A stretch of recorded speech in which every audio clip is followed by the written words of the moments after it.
Standing out and differentiating yourself from other artists in today's art market is so important, but it's getting harder and harder to do. I mean, I don't know about you, but whenever I scroll through Instagram and I just see the sheer number of artists on there, they're doing amazing things. So then I ask myself, how do I make my art look different? I mean, how many different rainbow colored animals is a person seeing? And even at an art fair, one of the last events I did, I swear over 75% of the art that was showing on display at the art fair was animal art. So there was a ton of competition. I still made okay sales, but I know I would have made better sales if there were less animal art being sold at the show. And this is part of how the show was curated by the jurors. But the thing is, this is happening in every aspect of our lives as artists. We're trying to promote ourselves, but there's just so much competition. Not only that, but there are so many people posting vertical videos, either on TikTok, Instagram Reels, or YouTube Shorts, and basically everywhere else, because all the social media networks allow you to post vertical videos now. But they're posting all these videos with really cool things. So how are you supposed to compete? How are you supposed to stand out? So in this video, I want to go over 4 ways that I think you can stand out. And the first thing is not splitting your focus. The big thing that I've learned over the last couple of years is that I used to have my YouTube channel about more of a personal vlog type thing and around the 2000 range. And then I transitioned that into being full art teaching, art tutorials, art business. But what I learned when I was doing more of a vlog type channel, or it was a more personality based channel, not teaching people how to sell art or how to make art, I was selling more art through my YouTube channel. This was a big lesson for me to learn, and I think a lot of artists are doing a similar thing. Maybe not on YouTube, but maybe on Instagram, other channels that they're selling through. But if you're trying to sell your art and then you're trying to teach artists on the same channel, it's probably not the best idea, because you are splitting your target audience into 2 different groups. The group that wants to buy your art, and then the group that wants to learn from you how to make art. In fact, there might be a portion of them that want to learn how to copy what you're doing and what you're successful in your art practice, so that way they can sell and make work of their own. There's nothing inherently wrong with that. But if you're trying to sell your work and that's your primary focus, then you could be creating a lot of competitors for yourself by doing so. Another thing is the people who are watching your videos, if they're only watching to want to buy your work potentially, or if they're only watching to want to learn how to make art like you are making, then you can see how it's an obvious interest level clash. And so some of the things they're seeing, they're into, some of them they aren't. And then overall, it just gives your channel or whatever social media network you're on a lackluster vibe, a feel from the viewer's standpoint that's not very concise, so they don't know what to expect from you. And this is why it's so important to just narrow your focus down to one thing or the other. So either selling your art or teaching people how to make art or how to sell art. But you can do this on different social networks. So what I've figured out works best is to reserve my YouTube channel for teaching about selling art. But then on my Facebook page, I don't post as often about how to do art, how to sell art things. It's more about things that will interest a customer in buying my work. And when I do this, I tend to sell more on Facebook when it comes to my art. And then I tend to have more people on my YouTube channel wanting to learn art, which is a good balance for me because I am making money off of my YouTube channel as well. So it's another income stream. So it's not a mistake to teach your art, but I think you just want to separate it out on 2 different social media networks. Or if you want to use the same social media network, have one YouTube channel for teaching and then one YouTube channel for selling. The next way to stand out that I want to highlight are scroll stoppers. These are ways that you can get people to stop the scroll when they're on Instagram or Facebook, whatever they're looking through on their phone, to get them to stop and look at your art. Because if you can't get them to stop for the moment as they're scrolling through to see your art, then you're never going to be able to get that person to convert into a sale eventually. And that's the ultimate goal, right? And so the first thing we need to do is get them to stop the scroll. And as an artist, this is a fairly easy thing to do. I mean, we have really beautiful art that can catch a person's eye. But you want to make something about your art, like take the photo from an angle that's different, maybe a severe close-up, or maybe place your painting in an unusual location, something that a person hasn't encountered before online. And this is where the brainstorming comes in. Because before you ever post anything, if you really want to do something that's thinking out of the box, you gotta start thinking out of the box. You can't just start posting the same old process photos, the same process videos that everyone else is, that everybody seeing Instagram has already seen a million times. You gotta think of something new. And this is where it can be challenging, especially if you're not looking at Instagram to see what other people are doing. And this is why I suggest that everybody, even if you're not wanting to spend a huge amount of time on Instagram, you should at least periodically scroll through your feed to see what other artists are posting, and maybe even look on the explore page to see what is popular. And I wouldn't suggest to jump on all of those trends, because if it's a trend of, let's say, the reveal, everybody's doing that.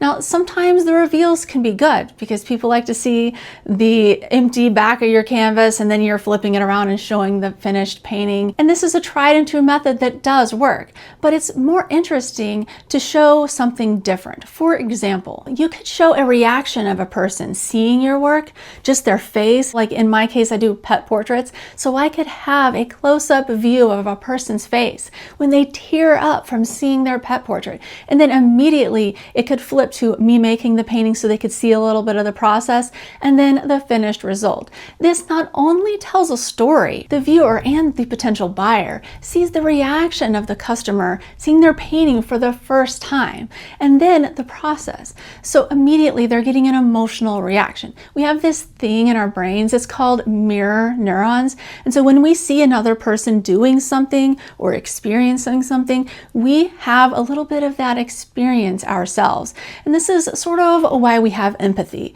And so when you think about it, if you're showing that emotional reaction on the front end of your video, then the viewer empathizes with that. And then they start to think to themselves, even if it's only on a subtle level, but they are thinking to themselves, hey, I have a pet. I'd like to experience an emotional feeling like that about an artwork about my pet. And then it's so much easier when you have that call to action at the end of the video. It says, hey, join my list for my freebie, whatever it is, like maybe a free chance at winning a print, and you can get more information about my custom pet portraits. That viewer is already primed with an emotional connection and a mind state that's going to get them to want to take part in the offer, the freebie that you're giving, and then maybe purchase a commission later. Some other ideas are painting with unusual mediums, like if you wanted to do a first layer on your painting using household objects or recycled items, like pressing them against the surface of the canvas with paint to apply paint in unusual ways. Or perhaps you just wanted to paint something that's out of the ordinary. I did this recently and it got way more engagement and views across all of my social media networks than my normal typical work does. And it was a painting that I made of a frog sitting on top of a snail, which is really cute, and it's an unusual way to see a frog. And so you can create something unusual within your work, or just create an experience that's not normal, that people aren't always seeing online, to get a scroll stopper. The next way to stand out is to connect with your collectors where they are, not where you are. This is something that I see a lot of artists doing, and it's a huge mistake. If all you're sharing are process videos, process photos, things about what you're doing in your studio, oftentimes that interests other artists, but it might not interest the end buyer of your work as much. In my example, since I'm an animal artist, what I like to do is write posts about going to the zoo and photographing a particular animal and then making a painting about that animal. One Instagram reel, and I've been posting this time and time again because it's always successful for me, is one where I talk about going and photographing the oldest elephant in North America. Her name's Stephanie. And then I made a painting about her. But the thing is, the painting is really interesting because it's not just a normal painting of an elephant. She's doing what I call an elephant trick, but her zookeepers call it a behavior, and they taught this to her so that they can inspect her teeth. Since she's so old, she doesn't have many teeth, and she needs the teeth she has so that she can eat her food. So they always have to inspect them and make sure they're in as good of shape as possible. So they've taught her to lift her trunk up and open her mouth, and this way they can check her teeth and keep her mouth in good shape. And whenever I post anything about the painting I made of Stephanie, I always tag Sedgwick County Zoo because that is where she's from, and Wichita, Kansas, because that is the city that Sedgwick County Zoo is in. And so then people who are surfing through those different hashtags and who happen to be following things in Wichita or things about Sedgwick County Zoo get a chance to see my post. This broadens the reach of my post to my potential buyers instead of getting my post in front of artists. Because if I were to do a similar video about my Stephanie painting and just talk about the process, artists would see that, but my buyers most likely would not. And I want the buyers to see it because I'm trying to sell art. And the silver lining of this is that there are a lot fewer artists tagging a particular zoo in their post and writing about a particular zoo animal.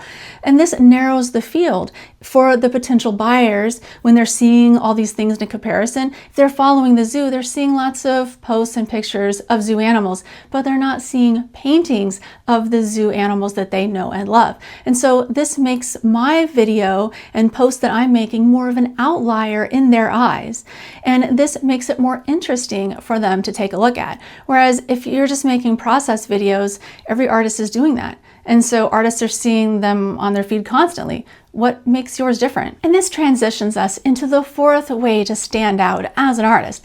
And it's giving buyers a story that they can retell to other buyers, because this gets you referrals. It gets more people interested in your work. Not only that, but people love to have things to talk to other people about. And so if they're interested in watching your video, they might share that video with their friends and then talk about it, or just talk about the story that was in the video.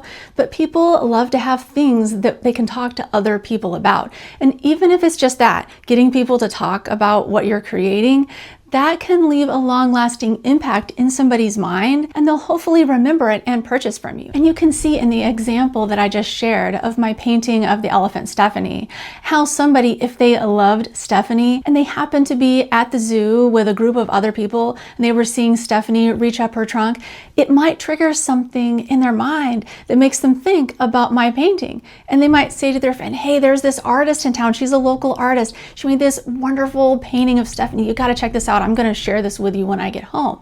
And all it takes is a little bit of word of mouth like that to make sales. And that word of mouth can build upon each other, because if one person's telling 5 people and then each of those people tell 5 people, you can see how very rapidly your potential audience can grow just by word of mouth. And I know it's more of a traditional marketing method, but you can't discount it. I mean, it's an age-old way to sell things, word of mouth. So give people a story that is memorable enough that they want to share with their friends. So to sum everything up, you want to have clarity in who your target audience is. So make sure your account is only doing one thing, either selling or teaching. You want to build in scroll stoppers to all of the things that you're posting online that make you stand out and be unusual or different from everybody else. You want to connect with collectors where they are hanging out online, in places or under keywords that they are searching for and following. And then you want to tell a story that sticks with them, that they want to share with others. And if you want to find out which social media platforms are performing for artists the best right now, check out this video. All right, thank you so much for watching. See you next time.